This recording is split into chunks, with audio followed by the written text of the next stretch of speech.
Hello everyone, welcome to the एक्जिया IAS academy. तो चलिए देखते हैं कौन से इम्पोर्टेंट न्यूज़ आर्टिकल हैं जो रेलेवेंट रहेंगे एग्ज़ाम पर्सपेक्टिव से।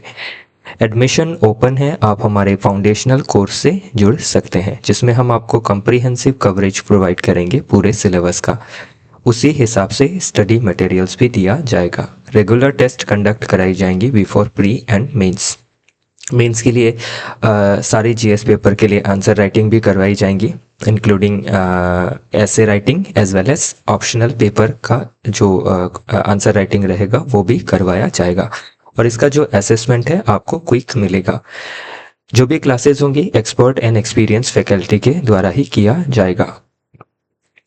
वन ऑन वन मेंटोरिंग के तहत आपके जितने भी डाउट हैं उनको कैटर किए जाएंगे। इन हाउस लाइब्रेरी फैसिलिटी भी अवेलेबल है जिससे जुड़ के आप अपने प्रिपरेशन को और बेटर बना सकते हैं। फर्दर चीज़ों को डिटेल में जानने के लिए आप कांटेक्ट कर सकते हैं हमारे ऑफिशियल कांटेक्ट नंबर पे जो है 6002417488। तो चलिए देखते हैं आज का पहला आर्टिकल। तो आज का जो पहला आर्टिकल है इसको ऑलरेडी डिस्कस किया जा चुका है, फिर भी हम क्या करेंगे, इसमें जो इम्पोर्टेंट पॉइंट रहेगी प्री और मेंस के पर्सपेक्टिव से वो रिवाइज करवा दूंगा। तो SC rejects justice Varma's challenge to formation of house inquiry committee.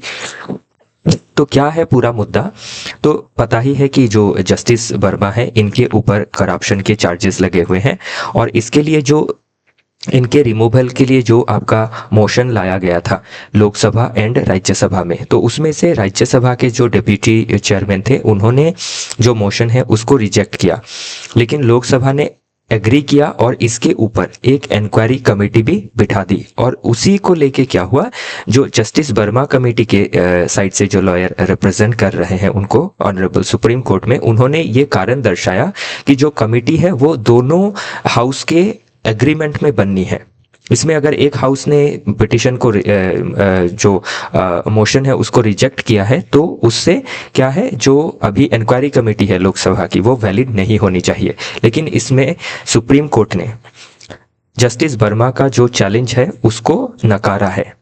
तो अभी ये जो न्यूज़ में जो बना हुआ है मुद्दा वो हमने समझ लिया, लेकिन अभी जस्टिस इंक्वायरी को लेके रिमूवल के लिए जो इंक्वायरी बैठती है उसके लिए कोई प्रोविजन है क्या, ऐसा कोई लॉ है क्या जो ये चीज़ें बताता है। तो उसके लिए एक लॉ है, वो है जजेस इंक्वायरी एक्ट ऑफ 1968। तो ये पार्लियामेंट द्वारा बनाया गया एक लॉ है। तो अभी हम इसमें बाकी चीज़ों को देखने की कोशिश करेंगे। तो केस का जो कॉन्टेक्स्ट है ऑलरेडी हमने देखा कि justice Yashwant Verma petition versus inquiry committee का जो कॉन्स्टिट्यूशन है उसको लेके है। और इंसिडेंट क्या रहा, जो एलेज्ड मिसबिहेवियर है कि बर्न्ड करेंसी उनके रेसिडेंस में पाई गई थी 2025 में। तो कन्फ्लिक्ट क्या है, राज्यसभा ने रिजेक्ट किया है जो आपका रिमूवल मोशन है उसको, जो मैंने ऑलरेडी बताया, लेकिन लोकसभा ने एडमिट किया है और इंक्वायरी कमेटी भी ऑलरेडी गठन हो गई है। तो इसी को चैलेंज कर रहे हैं। तो अभी जब इंक्वायरी कमेटी इंक्वायरी कर लेगी, उसके बाद जब रिपोर्ट सबमिट होगा उसके बाद क्या है, जो मोशन है उसके ऊपर लोकसभा राज्यसभा में वोटिंग होगी और उसके बाद प्रेसिडेंट उसमें सहमति देते ही आपका जो जस्टिस है वो रिमूव हो जाएंगे। तो अभी जजेस इंक्वायरी एक्ट 1968 क्या कहता है, joint committee speaker plus chairman के लिए कहता है, और ये इज़ नॉट ऑलवेज रिक्वायर्ड, और ये भी कहता है कि ये ऑलवेज रिक्वायर नहीं है। तो इनिशियली कमेटी बना दी गई है लोकसभा के द्वारा, तो अभी ज़रूरी ये है कि जो कमेटी है वो क्या जांच करती है और क्या जांच पड़ताल के बाद जो रिपोर्ट बनता है वो देखा जाना है। तो जॉइंट कमेटी क्या है, ओनली मैंडेटरी है। क्लैरिफिकेशन भी इसमें दिया है कि if both houses admit motion on same day, अगर सेम डे को जो मोशन है वो एडमिट करते हैं तभी जॉइंट कमेटी की ज़रूरत है। तो autonomy of house is Paramount, तो दोनों हाउस का अपना अपना ऑटोनॉमी है। तो one can not veto the other. तो अभी लोकसभा ने एक्सेप्ट किया, राज्यसभा ने एक्सेप्ट नहीं किया, इसका मतलब ये नहीं है कि लोकसभा का जो एक्सेप्टेंस है वो नकारा जाएगा। तो इसमें एक्सेप्ट किया गया है बाई ऑनरेबल सुप्रीम कोर्ट। और इसमें ये भी ध्यान रखिएगा कि एक हाउस ने एक्सेप्ट किया दूसरे ने नहीं किया, उसमें अगर इंक्वायरी नहीं बैठती है तो ये अल्टीमेटली क्या है कि जो करप्शन है उसको हम बाईपास कर रहे हैं, उनके ऊपर कोई स्क्रूटिनी नहीं होगी। तो अगर उनके अगर देखें तो उनका कोई गलती नहीं है तो स्क्रूटनी होने देना चाहिए। तो स्क्रूटनी होने के बाद देखा जाएगा कि अगर गलत है तो उनका रिमूवल होना चाहिए, और अगर गलत नहीं है तो उनको फिर से रीइंस्टेट किया जाएगा। तो अभी ध्यान रखिएगा कि सिलेबस के हिसाब से अगर देखें तो अपॉइंटमेंट एंड रिमूवल ऑफ जजेस जीएस पेपर 2 में दिया गया है, तो उसमें पूछा जा सकता है, ऑलरेडी पूछा गया है यूपीएससी प्रीलिम्स में कि जो जजेस इंक्वायरी एक्ट है वो कब का है, उसके अंदर क्या प्रोविजंस रहे हैं। एथिक्स के पॉइंट ऑफ व्यू से देखें तो प्रोबिटी इन गवर्नेंस हम लैग देखते हैं कि अभी जो जुडिशरी में जो गवर्नेंस है उसमें अभी इस तरीके के एलाइज करप्शन लग रहे हैं, उससे क्या है इंस्टीट्यूशनल इंटीग्रिटी पे सवालिया निशान खड़ा होता है। तो एथिक्स पेपर में क्वेश्चन बन सकता है। फिर प्रीलिम्स में आपको deputy chairman has power under inquiry act, motion does not lapse on LS dissolution, इसके ऊपर प्रीलिम्स में क्वेश्चन बन सकता है, आप ट्रैप हो सकते हैं। तो वो चीज़ें हमने इसमें मेंशन कर दी है। बाकी ध्यान रखिएगा कि की कॉन्सेप्ट क्या है, मिसबिहेवियर और इनकैपेसिटी के लिए रिमूवल की जा सकती है, कौन से एक्ट में मेंशन है, जजेस इंक्वायरी एक्ट में मेंशन है। देन आपका और इसमें अगर देखें तो ओके तो ये बाकी जो चीज़ें हैं वो एक बार आप देख लीजिएगा। नेक्स्ट आर्टिकल बात करता है 44,000 new startups were registered in 2025 says prime minister. तो अभी अगर हम देखें जब से हमारा स्टार्टअप इंडिया मिशन लिया गया तो उस समय कुछ चंद हज़ार ही स्टार्टअप थे, लेकिन आज के समय पे जो स्टार्टअप्स है वो आपकी 2 लाख से भी ज़्यादा, लगभग 2,50,000 स्टार्टअप हमारे देश में बन चुके हैं। और इसमें जो स्टार्टअप का माहौल है अगर वर्ल्ड में देखें तो हम थर्ड लार्जेस्ट में आते हैं, आफ्टर चाइना और यूएसए के बाद इंडिया ही है। और इसमें बहुत सारी यूनिकॉर्न स्टार्टअप भी देखी जाती है। तो यूनिकॉर्न स्टार्टअप क्या होता है, जिसका वैल्यूएशन $1 बिलियन से ज़्यादा होता है। कभी ध्यान रखिएगा कि स्टार्टअप के ऊपर क्वेश्चन बन सकता है, क्योंकि स्टार्टअप के ज़रिए हम क्या कर सकते हैं, हमारी जो इकोनॉमी है उसमें हम इनोवेशन ला सकते हैं, प्रोडक्टिविटी को बढ़ा सकते हैं गुड्स एंड सर्विसेज के सेक्टर में, रीजनल जो इम्बैलेंस है डेवलपमेंट का, अनइवन डेवलपमेंट, उसको हम बहुत हद तक दूर कर सकते हैं। हमारी जो आपकी जो एजुकेटेड अनएम्प्लॉयमेंट का इशू है उसको हम दूर कर सकते हैं। और इसमें डोमेस्टिक जो हमारी गुड्स एंड सर्विसेज की रिक्वायरमेंट है उसको भी पूरा कर सकते हैं और एक्सपोर्ट को भी हम बढ़ा सकते हैं। तो थोड़ा बहुत अगर डेटा देखें तो इसमें 44,000 प्लस क्या है, न्यू स्टार्टअप्स जो है वो रजिस्टर हुई है। तो इसमें अभी अगर देखें टोटल 2 लाख से भी ज़्यादा हो गई है। और यूनिकॉर्न स्टार्टअप कितने हैं, 125 प्लस है, जिनका वैल्यूएशन $1 बिलियन से भी ज़्यादा है। तो ध्यान रखिएगा पास्ट में क्वेश्चन बन चुका है, और ध्यान रखिएगा जो पूछा जाएगा मैं उसी लाइन में ही आपको बताऊंगा कि $1 बिलियन होना चाहिए, तब वो क्या होता है, यूनिकॉर्न होता है। इसके ऊपर पूछा कितना लार्जेस्ट इकोसिस्टम है, थर्ड लार्जेस्ट इकोसिस्टम है। यूनिकॉर्न हो गया। डीप टेक क्या है, तो डीप टेक्नोलॉजी में भी बहुत सारी स्टार्टअप काम कर रही है, जैसे एआई में, क्वांटम कंप्यूटिंग में, फिर स्पेस में, डिफेंस में। ओके फिर फंड ऑफ फंड क्या है, तो government invest in venture Capitals, और वेंचर कैपिटल किस में इन्वेस्ट करते हैं, स्टार्टअप में। ओके तो ये ध्यान रखिएगा कि ये क्या है, आपका फंड ऑफ फंड पूछा जा सकता है। तो अगर थोड़ा पास्ट हम देखें तो 1990 तक तो लाइसेंस राज था, उसके बाद एलपीजी लिया गया, फिर एलपीजी लेते ही हमारे इकोनॉमी में क्या है, एक लिबरलिज्म आई, प्राइवेटाइजेशन आया, और उसके बाद हम आईटी सेक्टर में बूम देख सकते हैं 1991 से 2010 में, जैसे इन्फोसिस हो, विप्रो हो, इनका हम एग्जाम्पल मेंशन कर सकते हैं। फिर कंज्यूमर टेक्नोलॉजी 10 से 15 के अंदर डेवलप होने लगी, जैसे ई कॉमर्स हो, एग्रीगेटर लाइक फ्लिपकार्ट हो, ओला हो। फिर 2025 के बाद डीप टेक और इंडिजनाइजेशन में ज़्यादा ध्यान दिया जा रहा है, like in AI, defence and आत्मनिर्भर भारत। और मल्टी डायमेंशनल इम्पैक्ट देखें तो सोसाइटी में क्या है, जॉब क्रिएट होगा, इकोनॉमी में देखें तो आपकी क्या होगी, जो हमारी जीडीपी है, जीएनपी है, वो बढ़ेगी। और स्ट्रैटेजिक सेक्टर में देखें तो डिफेंस में हो, स्पेस में हो, इन सभी चीज़ों में जो टेक्नोलॉजी चाहिए वो हम लोकली डेवलप कर पाएंगे। तो वही चीज़ें इसमें जीएस पेपर 3 ऐसे में पूछा जा सकता है, और एथिक्स में भी कॉर्पोरेट गवर्नेंस इन स्टार्टअप के पॉइंट ऑफ व्यू से पूछी जा सकती है।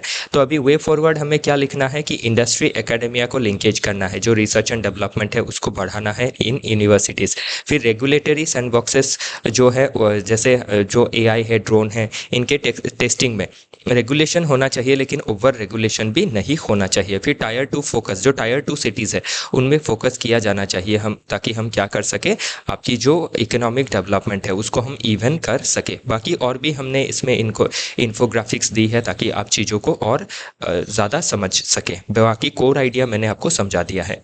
नेक्स्ट बात करते हैं talks on Chabahar port operation will continue with US and Iran MEA। तो मिनिस्ट्री ऑफ एक्सटर्नल अफेयर्स ने कहा है कि जो चाबहार पोर्ट हमारा डेवलप हो रहा है, तो चाबहार पोर्ट कहाँ डेवलप हो रहा है? ईरान में। तो ईरान में हम चाबहार पोर्ट डेवलप करके ईरान के ज़रिए अफगानिस्तान को कनेक्ट कर सकेंगे और उससे हम सेंट्रल एशिया और सेंट्रल एशिया से यूरोपियन रीजन को हम बेटर कनेक्ट कर पाएंगे। तो अभी हमारा ध्यान दीजिएगा कि हम पाकिस्तान के ज़रिए हमें रास्ता नहीं मिलता है, तो इसीलिए हम क्या कर रहे हैं, जैसे बॉम्बे पोर्ट है, गुजरात पोर्ट है, तो उससे हम क्या कर सकेंगे, ईरान को कनेक्ट कर सकेंगे। और ईरान में पोर्ट की फैसिलिटीज़ हम खुद डेवलप कर रहे हैं, जैसे चाबहार पोर्ट। लेकिन प्रॉब्लम क्या है कि जो चाबहार पोर्ट है वो ईरान में डेवलप कर रहे हैं। कौन कर रहा है? इंडिया कर रही है, इंडिया खर्च कर रही है उसमें। और प्रॉब्लम क्या है कि यूएसए का रिलेशन ईरान के साथ जो है काफ़ी खटास अभी देखा जा सकता है, क्योंकि ईरान के ऊपर काफ़ी एलिगेशन है बाय द यूएसए। एक तो ईरान में जो आपकी गवर्नमेंट है वो प्रो यूएस नहीं है, दूसरी ईरान के ऊपर ये एलिगेशन है कि ये न्यूक्लियर वेपन्स डेवलप कर रहा है। तो इसके वजह से यूएसए ने काटसा लॉ के तहत countering American adversaries through sanction act के जरिए ईरान के ऊपर सैंक्शन लगा रखा है, और ईरान के साथ जो भी डील करेगा उसके ऊपर भी सैंक्शंस लगेगा। तो अभी यूएसए ने नो डाउट हमें वेवियर दिया है, हमें छूट दी है कि हम चाबहार पोर्ट को डेवलप कर सकते हैं। हमारी जो आपकी कंपनीज़ है वो डेवलप कर सकती है, लेकिन कंपनीज़ भी डरती है कि इन फ्यूचर इसका जो फ्यूचर है इस प्रोजेक्ट का कितना ये फिजिबल रहेगा, वायबल रहेगा। क्योंकि अभी भी हम अगर देखें तो यूएस ईरान के जो रिलेशन है उसमें काफ़ी ज़्यादा टेंशन है। तो जो इन्वेस्टर्स है वो डर रहे हैं उसमें इन्वेस्ट करने के लिए, पोर्ट को डेवलप करने के लिए। लेकिन इंडिया कंटिन्यूसली कोशिश कर रहा है ताकि हम चाबहार पोर्ट को डेवलप कर सके। ध्यान रखिएगा, ये रहा ईरान में चाबहार पोर्ट। तो ये हमारा मैंने ऑलरेडी बताया, गेटवे टू अफगानिस्तान होगा, सेंट्रल एशिया, और उधर से यूरोप भी होगी। और प्रेशर क्या है? यूएसए का सैंक्शन प्रेशर है। वेवियर हमें मिला था अप्रैल 2026 तक। तो अभी इसके बाद अगर वेवियर नहीं देते हैं, क्योंकि डोनाल्ड ट्रंप जो है काफ़ी ट्रांजैक्शनल है, काफ़ी आपके अनप्रिडिक्टेबल है, अनसर्टेन है, तो उससे हमें तकलीफ आ सकती है, दिक्कत हो सकती है हमें। तो हिस्टोरिकल कॉन्टेक्स्ट देखें तो एक सिविलाइजेशनल टाइज हमारा ईरान के साथ है, जिसको हम और बेटर कर सकते हैं, और हमें एक स्ट्रैटेजिक ऑटोनॉमी भी मिलेगी इससे। ओके, लेकिन प्रॉब्लम क्या है कि सैंक्शंस का जो प्रॉब्लम है वो हमें दिक्कत कर सकता है। तो चैलेंज में अब टैरिफ का रिस्क है, बैंकिंग इंश्योरेंस की इशू आ सकती है, रीजनल इंस्टेबिलिटी हो सकती है, और इम्पैक्ट एंड डायमेंशंस में देखें तो सोशल पॉलिटिकल एक बैलेंस हम बना सकेंगे। तो ये सभी चीज़ें हम इसमें देख सकते हैं। नेक्स्ट आर्टिकल जो है ये आपके हाल ही में हमने देखा कि जो स्पीकर्स है ऑफ कॉमनवेल्थ नेशंस, उनका 28th कॉन्फ्रेंस इंडिया में हुआ है, दिल्ली में। तो इसमें हमारे देश के जो स्पीकर है लोकसभा के, ओम बिरला जी, उन्होंने स्पीच में ये कहा है कि डेमोक्रेटिक इंस्टीट्यूशंस में क्या चाहिए? ट्रांसपेरेंसी चाहिए। अगर डेमोक्रेटिक इंस्टीट्यूशन ट्रांसपेरेंट नहीं होंगे तो पावर का मिसयूज़ होगा, अकाउंटेबिलिटी नहीं रहेगी, और उससे डेमोक्रेसी की जो क्रेडेंशियल है, जो क्रेडिबिलिटी है, वो वीक हो जाएंगी। तो इसमें अभी ध्यान रखिएगा कि ये जो पर्टिकुलर टॉपिक है ये जीएस पेपर 2 गवर्नेंस के पर्सपेक्टिव से इंपॉर्टेंट हो जाता है, गुड गवर्नेंस के पर्सपेक्टिव से, कि गुड गवर्नेंस में किस तरीके से हमें अकाउंटेबिलिटी, ट्रांसपेरेंसी, इंटीग्रिटी एक्सेट्रा की ज़रूरत है। क्योंकि जो पार्लियामेंट है उसमें अगर ट्रांसपेरेंसी नहीं रहेगी तो इससे पीपल सेंट्रिक पॉलिसी बनने में दिक्कतें आएंगी, क्योंकि पार्लियामेंट जो है वो डेमोक्रेसी का टेम्पल माना जाता है। तो वही चीज़ इसमें मैंशन की गई है। और प्रिजाइडिंग ऑफिसर का क्या रोल होता है कि वो एक तो आपका अनबायस्ड रहे, कंसेंसस के जरिए सारा काम किया जाए, और डिसेंट को भी, जो अपोजिशन पार्टी है उनके डिसेंट को भी ध्यान में रखे। फिर टेक्नोलॉजी जो है 21st सेंचुरी में काफ़ी डेवलप है, तो टेक्नोलॉजी का एडाप्शन होना काफ़ी ज़रूरी है। और टेक्नोलॉजी जब एडाप्ट होती है तो उससे क्या है, जो डेटा है वो हम बेटर डिस्पर्स कर सकते हैं टुवर्ड्स दी सिटीजन। तो उससे transparency, inclusivity, responsiveness and accountability जो है वो बढ़ती है। तो ध्यान रखिएगा, ये सभी चीज़ें जो है एग्जाम के पर्सपेक्टिव से इंपॉर्टेंट रहेगी। तो अभी स्पीकर का रोल जो है काफ़ी पिवोटल रहता है, कस्टोडियन ऑफ द हाउस होते हैं, हाउस का डिग्निटी उनको मेंटेन करना होता है, एक बैलेंस बनाए रखना होता है रूलिंग और अपोजिशन पार्टी के साथ, इम्पार्शलिटी मेंटेन करनी ज़रूरी होती है, और जो इंस्टीट्यूशनल क्रेडिबिलिटी है उनको बचाए रखना इनका एक रोल रहता है। तो अभी प्री इंडिपेंडेंस एरा में देखिए तो जो आपके 1925 में विट्ठल भाई पटेल थे, स्पीकर थे इसमें, तो उन्होंने भी ट्रांसपेरेंसी में, अकाउंटेबिलिटी में ध्यान दिया था। पोस्ट इंडिपेंडेंस पे देखें तो जीबी माभलंकर साहब पहले हमारे स्पीकर बने, तो उन्होंने भी इन चीज़ों में ध्यान दी थी ताकि हम क्या कर सके,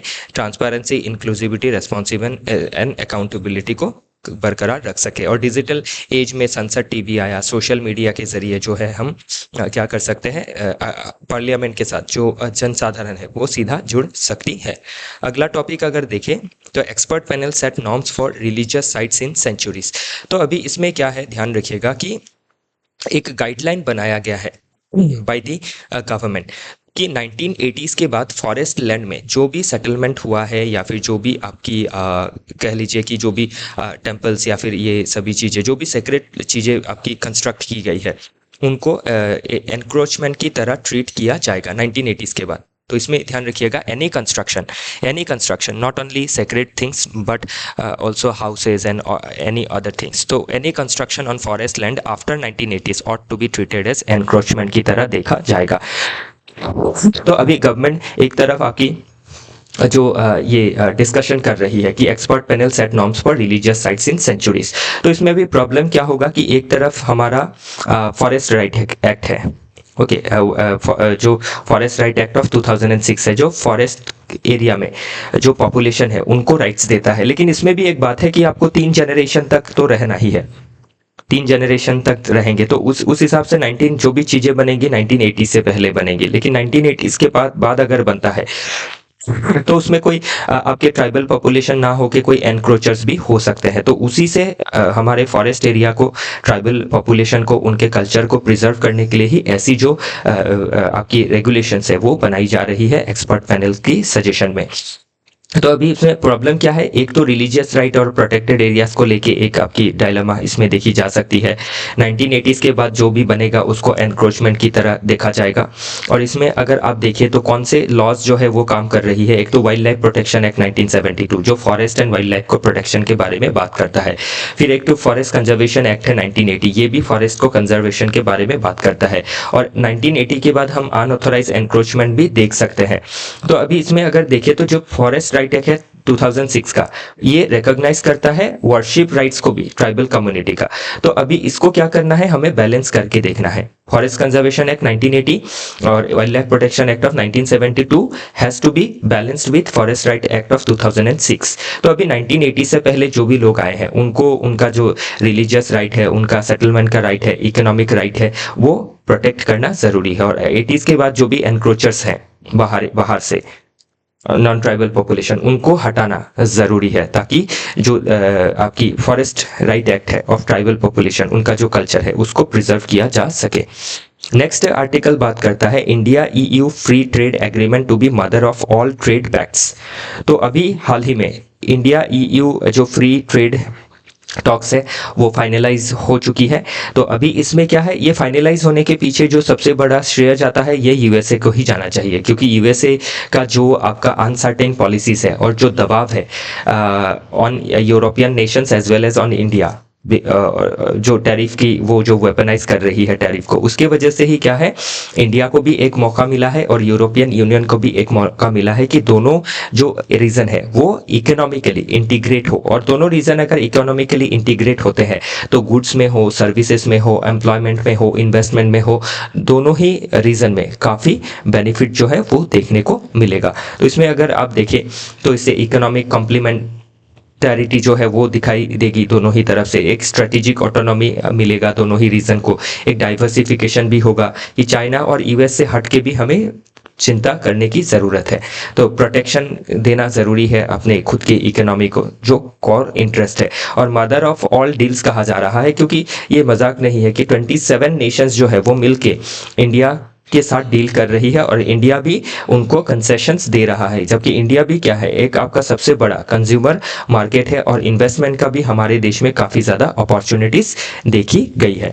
नेक्स्ट आर्टिकल जो है वो बात करता है India Japan look to align strategy on West Asia crisis.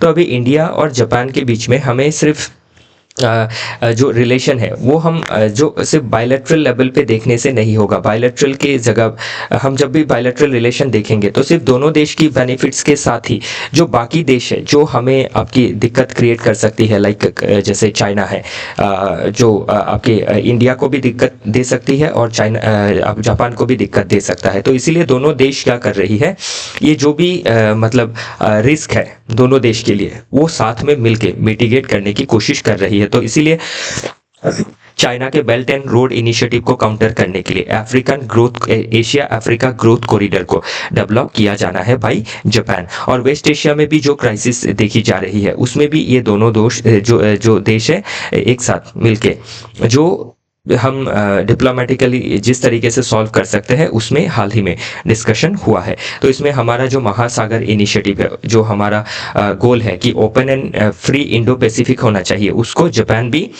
Support करता है, थ्रो क्वाड भी सपोर्ट करता है, थ्रो महासागर भी सपोर्ट करता है। फिर जो एशिया अफ्रीका ग्रोथ कॉरिडोर है जिससे हम Africa as well as West को कनेक्ट कर पाएंगे। और हिस्टोरिकली हमारा जापान के साथ कनेक्शन देखें तो बुद्धिज्म का जो लिंक है वो ऑलरेडी है ही। और उसके बाद अगर आप आज के समय पे देखें तो टेक्नोलॉजिकली जापान के द्वारा हमें मदद किया जाना या फिर जापानीज इन्वेस्टमेंट हमारे देश में आना या फिर गुड्स एंड सर्विसेज की हमारे देश में भरमार होना या फिर आपके इंफ्रास्ट्रक्चर डेवलपमेंट के लिए जीका जैसे जो इंस्टीट्यूशन है उनका इन्वेस्टमेंट करना, ये सभी चीज़ें हम ले सकते हैं। तो आज के डिस्कशन में इतना ही है, मैंने आपको जो जिस्ट है वो बताया है, बाकी आप पूरा आर्टिकल को आप अपनी ओर से एक बार पढ़ने की कोशिश कीजिएगा। इसी के साथ ये जो एनालिसिस है खत्म होता है, बाकी एनालिसिस को मैं अभी अपडेट कर दूंगा।